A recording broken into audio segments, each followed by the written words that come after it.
viniendo de Latinoamérica, el tema de la migración es algo que está muy marcado y que producto de la migración muchas economías dentro de la región pueden, digamos, diversificarse y tanto adquirir capital humano como recursos. Antes, la única forma que tú podías hacer para mover dinero si el gobierno te lo bloqueaba sería básicamente a través de efectivo. Hoy en día tienes otras herramientas que ningún gobierno y ninguna entidad central puede controlar y por lo tanto pues tenemos otras formas de vida y otras formas de autorregularnos como sociedad que nos pueden llevar hacia niveles que no hemos destapado todavía. La única razón por la que yo he visto que mucha gente le cuesta seguir es porque está muy, o sea, tiene mucha emoción sobre la solución más que sobre el problema.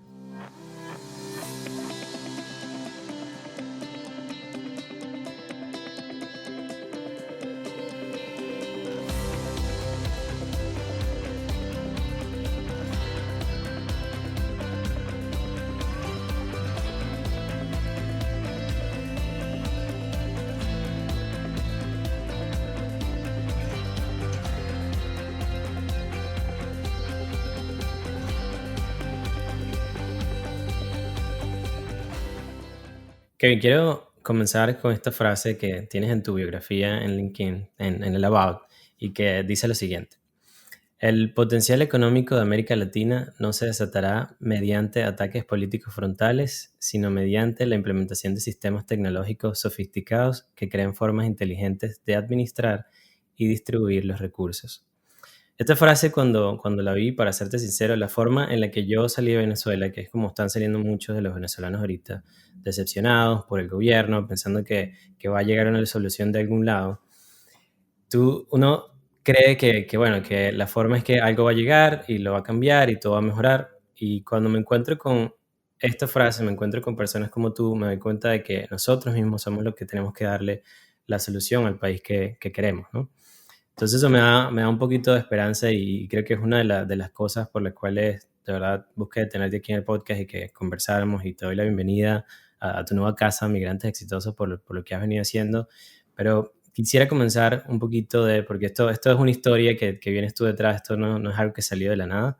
Y quisiera comenzar es con eso, de cómo ha sido tu historia de migración, de haber salido de Venezuela y de querer seguir luchando por esa Venezuela que todos queremos. Perfecto, Douglas, muchísimas gracias.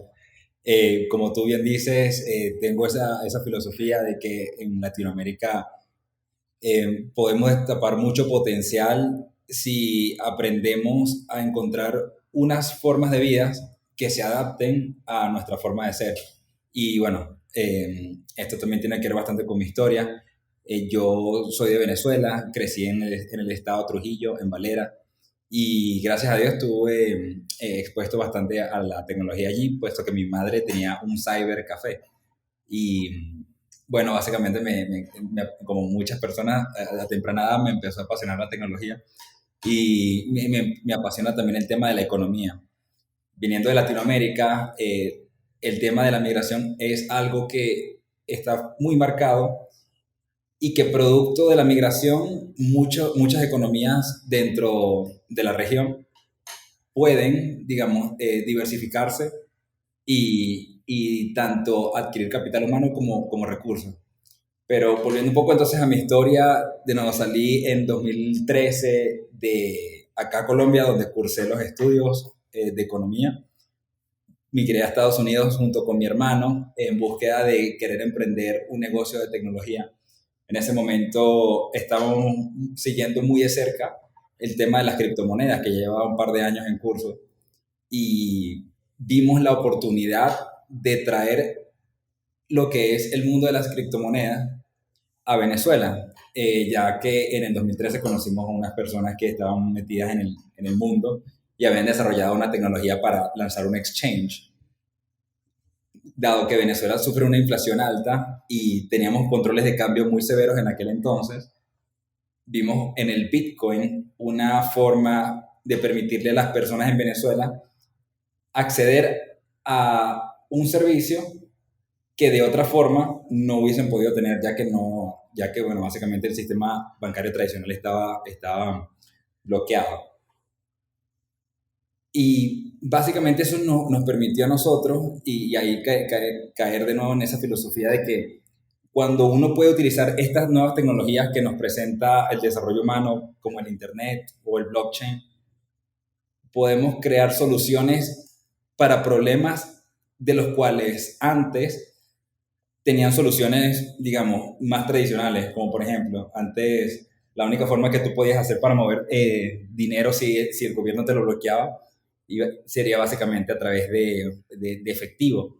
Hoy en día tienes otras herramientas que ningún gobierno y ninguna entidad central puede controlar, y por lo tanto pues tenemos otras formas de vida y otras formas de autorregularnos como sociedad que nos pueden llevar hacia niveles que no hemos destapado todavía. Ok. Y estudiaste allá en Colombia, luego estuviste aquí en New York, estuviste como en varios lugares antes de tú llegar otra vez a Colombia.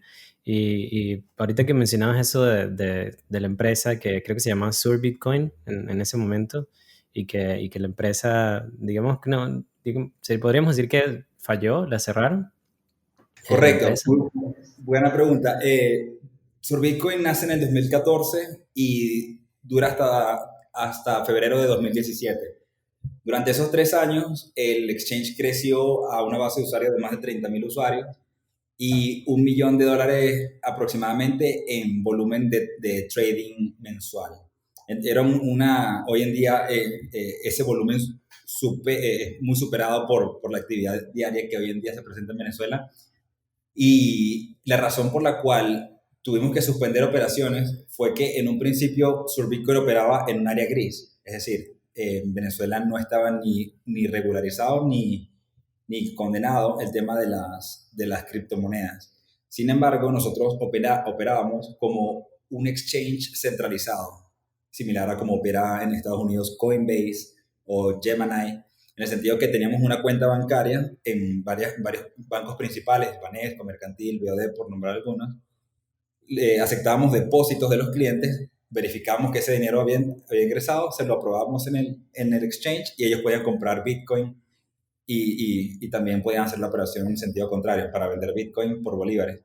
Y como nosotros, sirviendo de entidad central, permitíamos ese intercambio con confianza entre las personas sin ese riesgo de que otra persona te fuese a estafar. Pero por esa misma naturaleza centralizada, pues algunas entidades del gobierno, pues básicamente nos pusieron problemas, nos cerraron en alguna oportunidad las cuentas bancarias, y entonces queríamos pivotear a un modelo en el que no tuviésemos que depender de esa cuenta bancaria. El problema fue que para hacer eso tenemos que hacer unas adaptaciones tecnológicas importantes, y nuestro socio tecnológico, porque cabe destacar que la tecnología sobre la cual operaba Bitcoin no la desarrollamos in-house. Fue un partnership que tuvimos con una empresa de Brasil llamada Blinktrade, en la cual ellos, bueno, nos hacían un white label de la plataforma, un software extremadamente seguro, y básicamente luego nosotros hacíamos toda la operación. Y no se pudo hacer el pivote con ellos. Sin embargo, nosotros no insistimos mucho en seguir ese camino porque nos dimos cuenta que varias personas estaban utilizando Bitcoin para enviar dinero hacia Venezuela. Y entonces ahí fue donde nos empezó a llamar mucho la atención el tema de la remesa. Y estuvimos aproximadamente un año intentando revivir el exchange porque muchos clientes querían volver a tradear allí. Sin embargo, nosotros vimos una oportunidad que desde el punto de vista cuantitativo era muchísimo más grande, que era este tema de las remesas. Para dar un poco de contexto, en aquel entonces la industria de las remesas, de las criptomonedas, no superaba o sea, contando de manera descentralizada y centralizada, no superaba los $10 millones. En este momento bueno, y en ese momento las remesas ya superaban los $3.000 millones.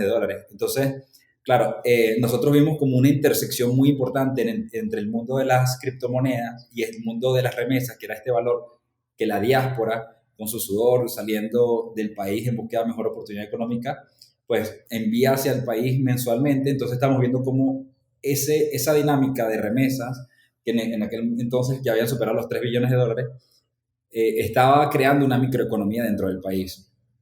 Entonces, decidimos lanzar o pivotear, perdón, hacia otro producto que encajara mucho más en esta necesidad que estaban teniendo los venezolanos de enviarle ayuda a sus familiares en Venezuela.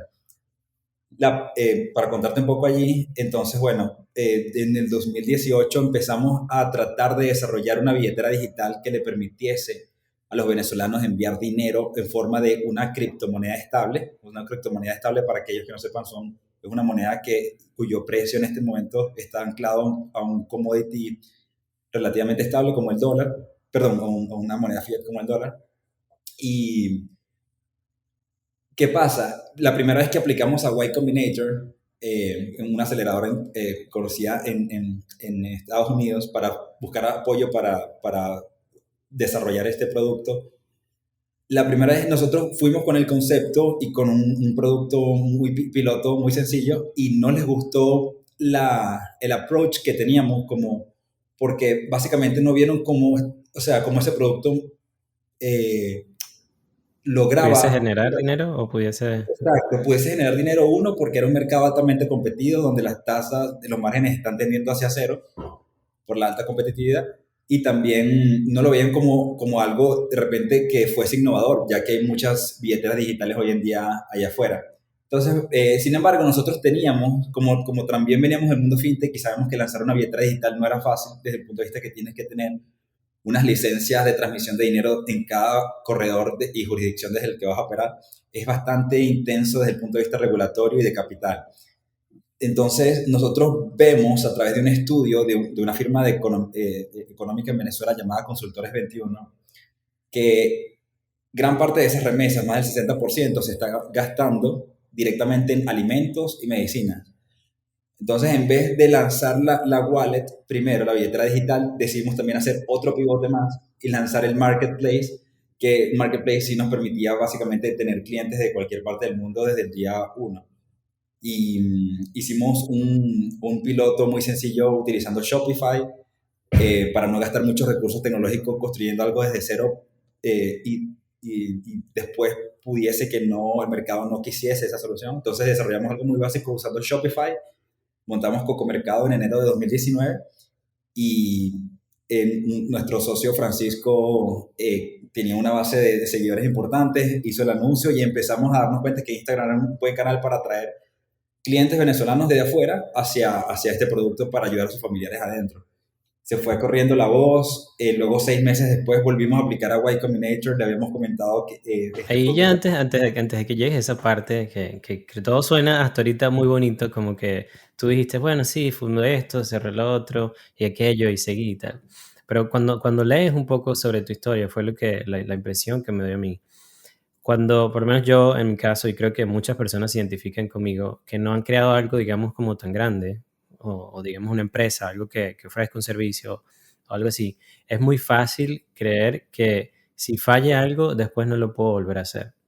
Entonces, si vas otra vez a tu historia, lo que estabas mencionando de sobre Bitcoin, que tuviste que cerrarlo por todos los problemas que hubo, luego en Y Combinator llevaste algo que a lo mejor pensabas, wow, esto está listo, esto es lo que va a resolver todos los problemas de los venezolanos que están afuera, y fuiste rechazado y podría ser considerado un fracaso. ¿Cómo enfrentas tú el fracaso como Kevin? O sea, ¿cómo dices, bueno, no se pudo con esto, pero quiero seguir adelante? Sí, Douglas, gracias por la pregunta. Creo que es muy interesante porque o sea, el emprendedor tiene que tener siempre una mente muy abierta y no casarse con una solución, sino más que todo enamorarse de un problema. Y esto lo digo ¿por qué? Porque es muy cierto que muchas veces, en muchos casos de muchos emprendedores, incluyéndome y amigos cercanos, su primer producto de repente puede arrancar y de repente puede fallar y entonces hay, o sea, un impacto emocional muy importante porque es como tu bebé, por así decirlo. También puede ser otros casos que intentes mucho tiempo desarrollar algo que no sale y nunca tienes mucha atracción, pero le invertiste año o 2 años y también hay una carga emocional importante. Pero entonces, en ambos casos, si, o sea, la única razón por la que yo he visto que mucha gente le cuesta seguir es porque está muy, o sea, tiene mucha emoción sobre la solución más que sobre el problema. Porque si lanzaste un producto bueno, como en este caso, bueno, que fue sur Bitcoin, pero de repente no, o sea, teníamos estas fricciones y nosotros podíamos seguir intentando operar así, volver a reactivar las cuentas, pero íbamos a estar siempre, o sea, con una fricción y íbamos a poder escalar de la manera que queríamos. Entonces, es muy importante y luego ver como que tener la mente abierta y ver como que qué otra solución se le puede ofrecer a la misma base de clientes que de repente, o sea un poco más resiliente que las demás. Entonces, sí, o sea, ese ha sido bastante el aprendizaje. Nos pasó mucho incluso antes de Sur Bitcoin, otra empresa que queríamos lanzar en la que empezamos desde la solución primero, antes de entender el problema, y fue un fracaso. Y creo que hemos cometido ese error más que nadie. Y sí, O entonces sea, es que importante. la recomendación sería primero no casarse emocionalmente con ese proyecto y buscar de siempre resolver un problema antes de tener esa solución que es la que tú estás dando en Correcto. este caso. Es correcto, Entiendo. sí, porque muchas veces uno empieza de la solución porque cree que es algo que la gente va a adoptar, pero la gente empieza muy distinto. Entonces, es algo que es muy difícil, yo creo, de asimilar para muchos emprendedores, pero sí, bueno, para los que nos estén escuchando en este momento, lo más importante es, y fue algo que nos implantaron mucho en Y Combinator.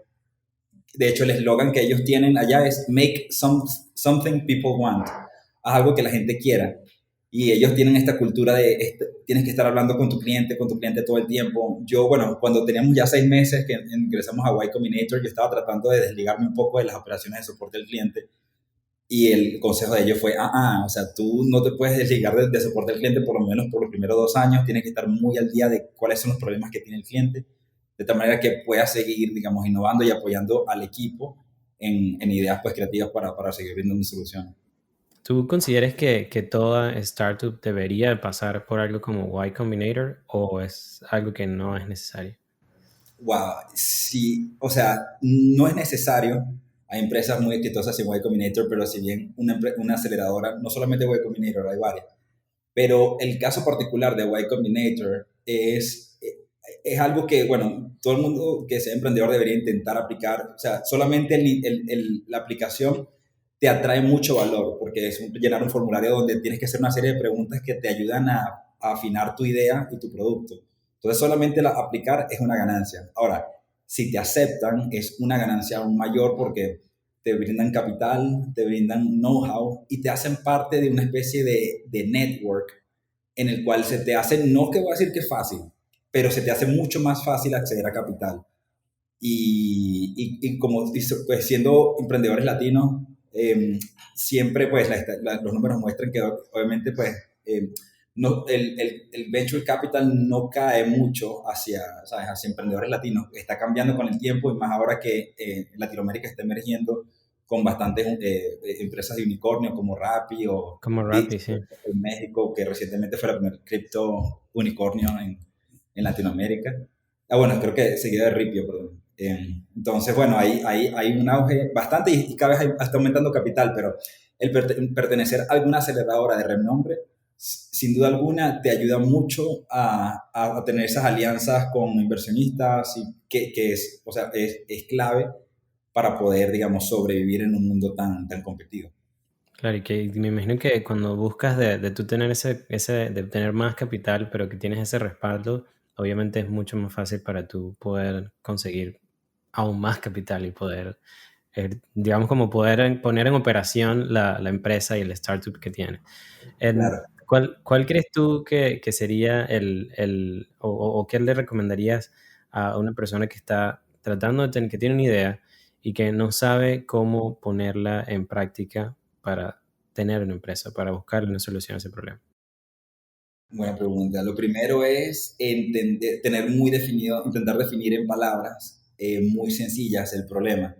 Por ejemplo, en Venezuela, para el caso de Coco, al principio teníamos, o sea, la forma en que planteamos la tesis fue, ok, ¿cómo creamos un canal más eficiente para la gente enviar remesas? Puesto que había ineficiencias en el sistema actual.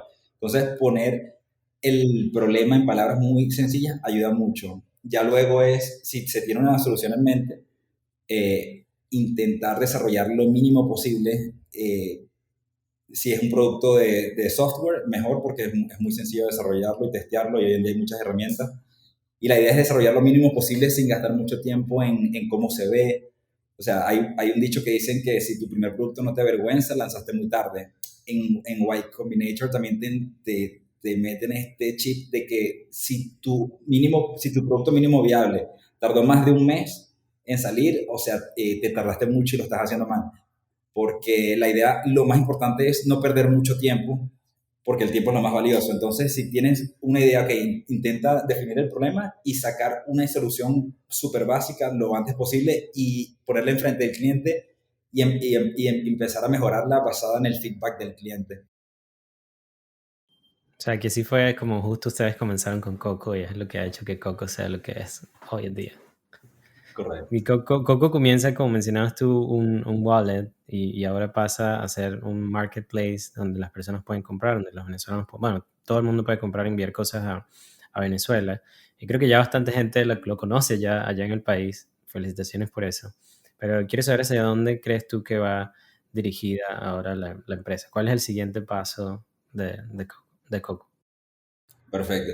Bueno, nosotros tenemos un como framework de desarrollo, o sea, tenemos lo que se conoce como objetivos y resultados clave. Entonces, como objetivo de la empresa, entonces eh, tenemos tres objetivos que le quiero compartir aquí contigo. Bueno, uno es ser la empresa número uno en remesas del mundo. Nos vemos como compitiendo contra gigantes como Western Union, Amazon, TransferWise.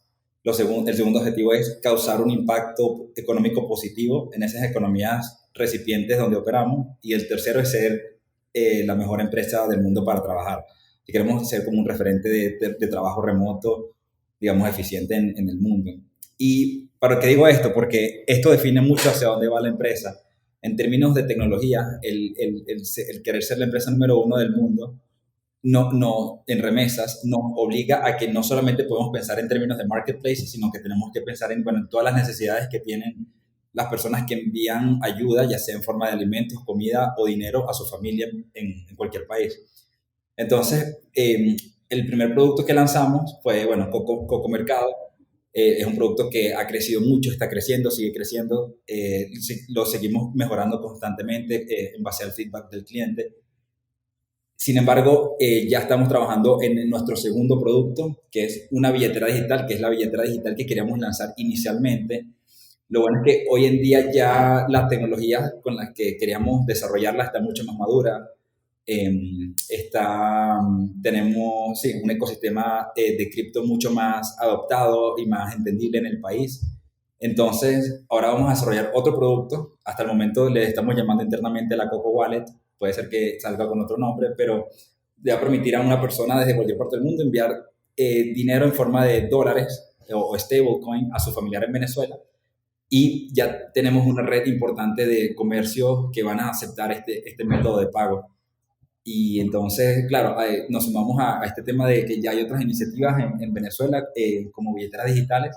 Sin embargo, bueno, nosotros queremos ser otra opción, estamos muy enfocados en la facilidad de uso, en llegarle a ese consumidor que todavía no sabe cripto, tratar de tener la parte de cripto y blockchain lo más, digamos, en el background posible, de tal manera que el cliente tenga una experiencia como si estuviese usando un CELE en Venezuela o cualquier otro banco tradicional. Claro, y el reto es bastante fuerte, porque recuerdo cuando hablaba con Joana Figueira, que creo que también la conoces, en el Sí, episodio que grabamos con ella, y ella trabaja en la porción de Facebook que se está encargando de manejar una billetera digital y también enviar dinero a otros países donde es bastante difícil. O sea, la competencia es fuerte, mucha muy fuerte. suerte con eso. Y me imagino que ya debes de conocer eso, pero ¿cómo crees que puedes competir con algo tan grande como lo es Facebook, como lo es Western Union, que tiene tantos años establecido, pero que igual tienes esa, digamos, como disposición de poder competir contra ellos? Por supuesto, y como tú bien dices, o sea, es un reto muy grande, porque hay jugadores muy grandes que están entrando al espacio y en resumidas cuentas estamos todos tratando de hacer lo mismo con una tecnología que es casi ya un commodity, ¿no? Básicamente crear una wallet hoy en día con tecnología blockchain no es rocket science, es muy sencilla, una persona puede hacerlo en un par de horas. Sin embargo, donde nosotros creemos que podemos tener una oportunidad es en que los medios de pago tienen una ventaja en su medida que puedan crear unas networks considerablemente grandes. En el caso, por ejemplo, de Facebook, ellos están primero intentando entrar a algunos mercados como México, como Brasil, y bueno, ahí están muy competidos y tienen su dinámica. Una de las cosas que nosotros vemos como ventaja es que Venezuela es un país que hoy en día presenta una dolarización transaccional, tiene una economía así, prácticamente, o sea, que se estima según Ecoanalítica que tiene más de 2.5 billones de dólares en dólares en efectivo circulando, y tienen una economía dolarizada, pero cuyos entes financieros no pueden brindar productos en dólares. Entonces creemos que si nosotros nos posicionamos fuertemente en Venezuela, vamos a tener una marca y un producto lo suficientemente grande como para luego poder ir con mucha más fuerza hacia otros mercados.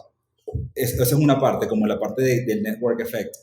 Otra parte, o sea, y es si lo logramos, claro, que es un gran reto. Lo otro es que si logramos esa parte, quisiésemos innovar en el modelo de negocio, quisiéramos tener una wallet en el que el fee de entrada, o sea, fuese básicamente gratuita, y que nosotros pudiésemos de alguna forma encontrar una forma de monetizar creándole perfiles crediticios a las personas dentro de la wallet y que ellos puedan acceder a crédito, porque es un problema que vemos que es bastante fuerte en Latinoamérica, que es más que el acceso a un producto que te permita, digamos, almacenar y pagar. Tú quieres, o sea, bueno, hay gente que quiere tener, digamos, posibilidades de emerger el tema en Latinoamérica está cambiando.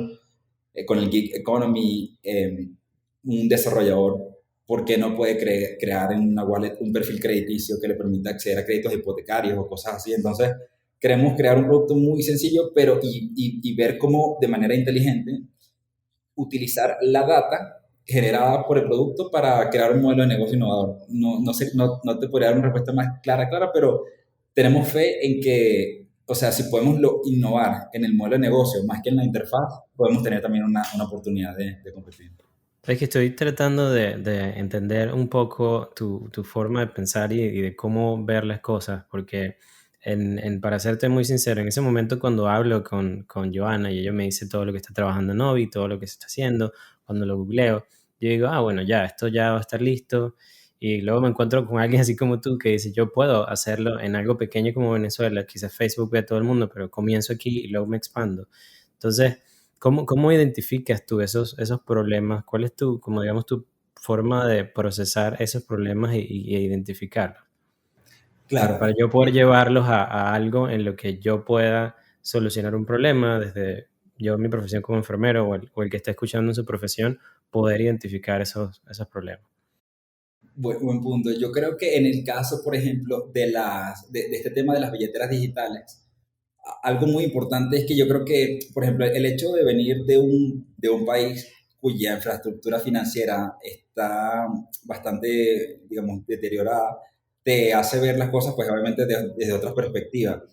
Si bien el proyecto de Facebook y Novi, hay un equipo detrás muy bueno, en cuanto a adopción, todavía, o sea, no, hay muchas cosas que desconozco del proyecto, pero por ejemplo, algo que sí es muy patente en métodos de pago, como fue el caso de PayPal o el caso de Cash App, es que es muy importante moverse rápido y crear la marca. Entonces, si tú te quieres mover rápido, al igual que Facebook cuando nació primero en Harvard y en otras universidades y fue creando unas redes de valor importantes que luego fue uniendo entre ellas. Y no fue tanto así como sale en la película de la noche a la mañana, como que si hubiese sido para arriba, sino que fue un trabajo porque tuvimos la oportunidad de conocer, aparte del equipo de producto de Facebook en Y Combinator, y nos contaron cómo fue ese trabajo que fue bastante fuerte, de ir creando esas networks. Pero entonces yo creo que en cuanto cuando se trata de métodos de pago, crear ese tipo de networks, primero en sitios que son, bueno, básicamente donde más se necesita, como digamos un Venezuela, una Argentina, y lograr posicionarse como líder ahí y luego pues hacer las innovaciones necesarias para poder ya luego ser fuerte también en otros países que ya haya mucha más competencia. A nosotros nos parece que puede ser una estrategia que nos puede dar una oportunidad.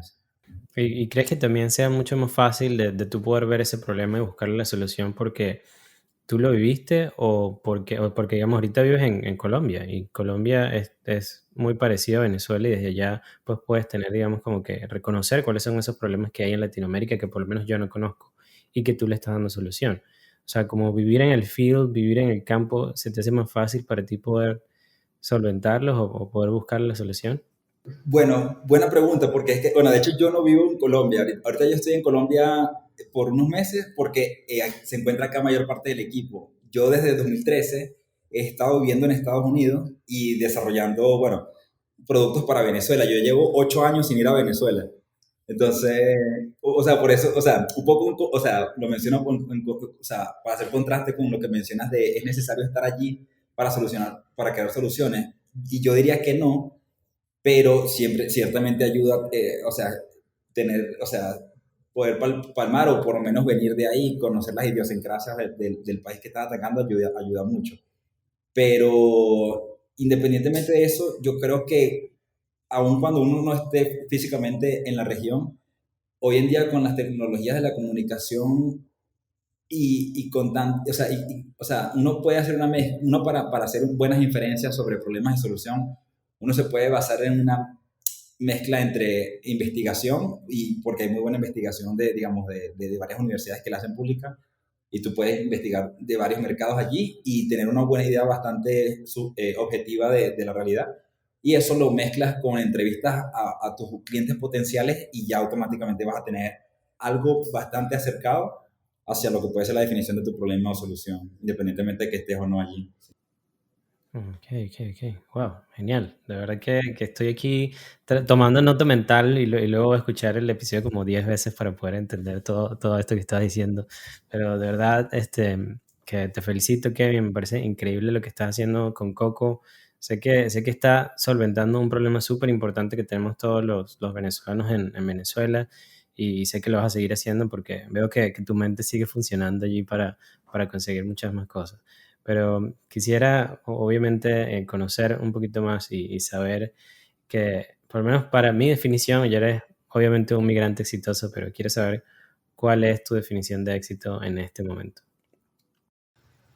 Gracias. Yo creo que esta mañana, de hecho, alguien me pasaba una imagen que decía que el éxito, o sea, miras el éxito en la medida en la que tú te sientas como feliz o en paz con lo que haces. Y yo creo que hoy en día ser un migrante exitoso influye, bueno, alinearte, o sea, no es fácil, no es fácil.